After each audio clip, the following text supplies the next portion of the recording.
Hello and welcome back to another Gunpla review. Today we're taking a look at the high-grade Universal Century Dom/Rick Dom from the original Mobile Suit Gundam. Now I will admit the Dom isn't my favorite suit from the original series, but it is still a very nice design, so thankfully this kit does do a decent job with it. So let's get into the review, starting off, as always, by taking a look at the articulation.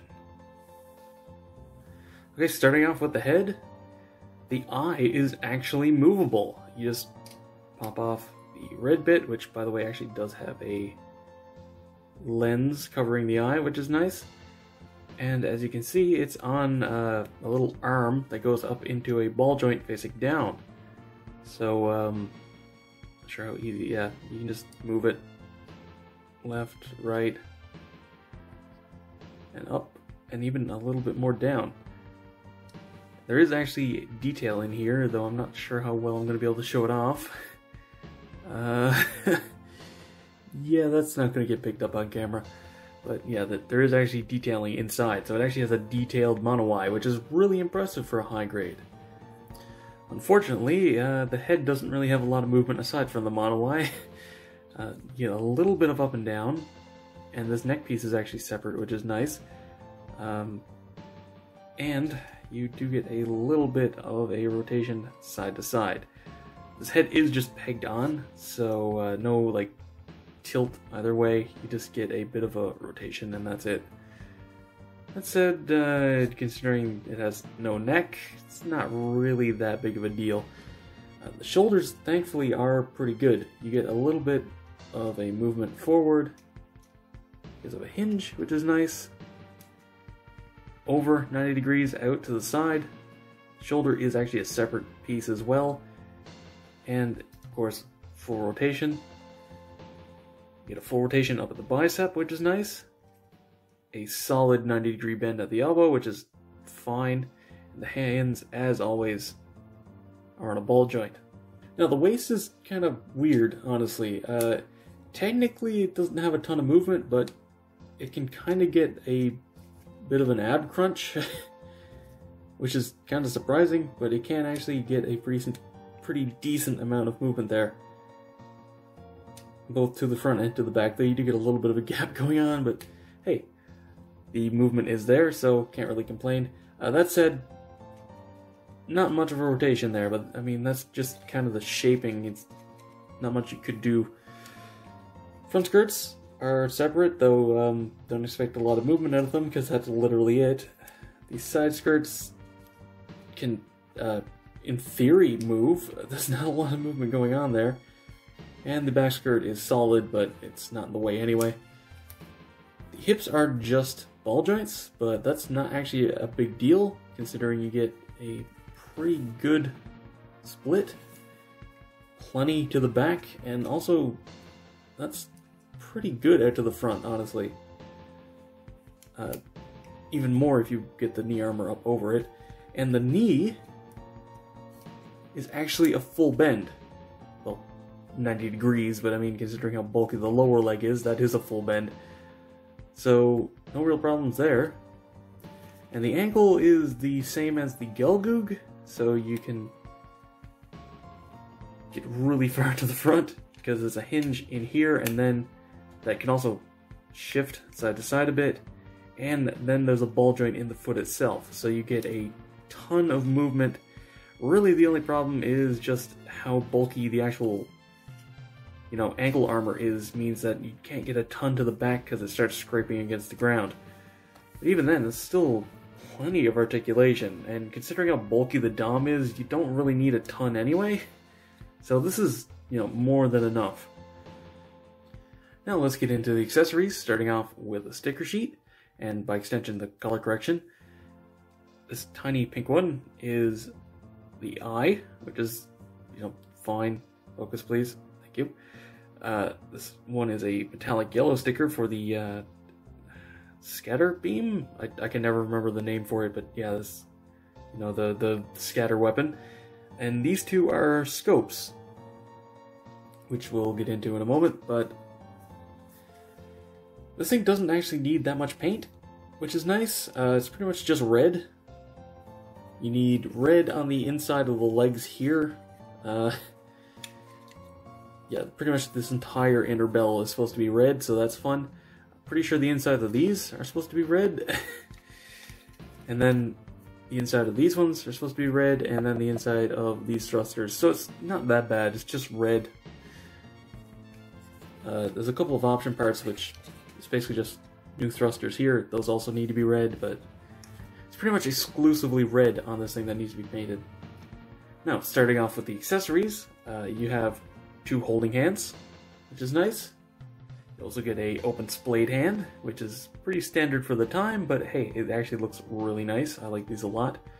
There's a bit of a problem with these in that the Dom one has a frankly absurd amount of nubs, like 5 for the hand itself, and then another 3 for the back cap, so you have fun with that. And finally, you get a trigger finger hand. And this shows off the first accessory, the bazooka, which is nice. This can not move, by the way. This is pegged in. The secondary handle can, and also this little flap up here can flip back and forth. And it's a little bit loose, honestly, but yeah, it's nice. And of course, as you can see, the main handle can also hinge. Not the tightest grip, but it's not too bad. The bigger problem is these hands are very loose. Not in the holding sense, but in the fact that these tabs that they used for the thumb really don't hold on very well. It's not a very secure connection, let's put it that way, and it's a problem with all of the hands too. But also, aside from this bazooka, you also get the beam bazooka, which is nice. You do get a little clear piece for this camera too. Just didn't bother putting it in, and that's what this other sticker goes on, by the way.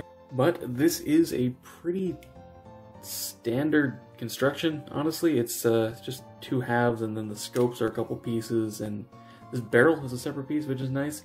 And this handle can also hinge in and out, which is good, and you can get this up over the shoulder pretty well.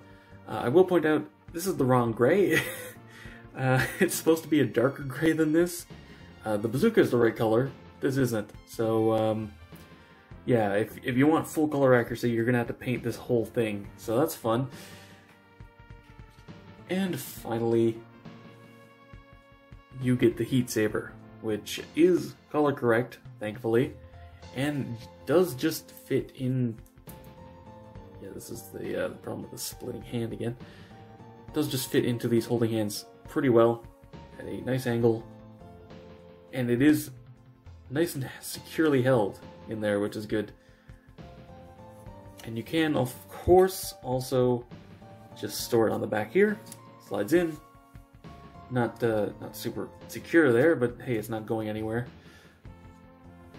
Now there is one final little thing, and that is that there is actually a 3mm peg hole here for any stands you want to put this on. Just using a poly cap, pretty standard for the time. However, it does come with a little cap to cover it up. There's one problem with that, of course, and that is that the cap doesn't have any sides, so you can still see the poly cap anyway, so I don't really know why they bothered with that, especially since you can't really tell it's there. But hey, it is included if you want to cover it. Also, let's quickly go over the option parts to make the Rick Dom, because there's not that many. The bottoms of the feet, the back skirt, which is very, very slight. It's just a little tiny bit longer, you can barely even tell. And the backpack, which actually does include a different piece here for it, as well as the actual verniers, or thruster bells, for the back. This is one piece, and these actually separated the bells into separate pieces, so it's a little bit more work in there, but it's not a big deal.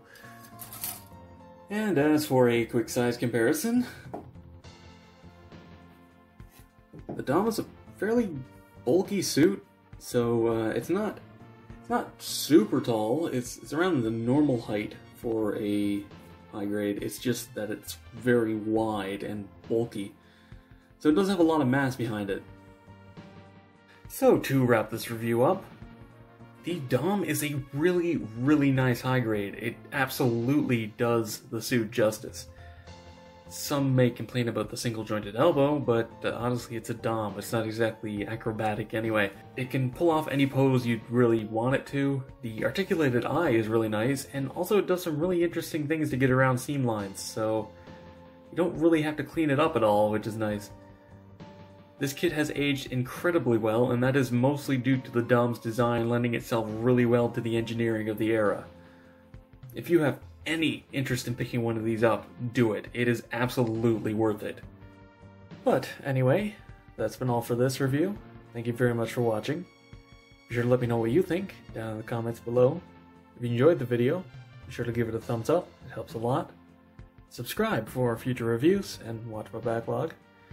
Go follow me on Twitter for updates, and consider supporting me on Patreon so I can keep bringing you reviews, just like this one.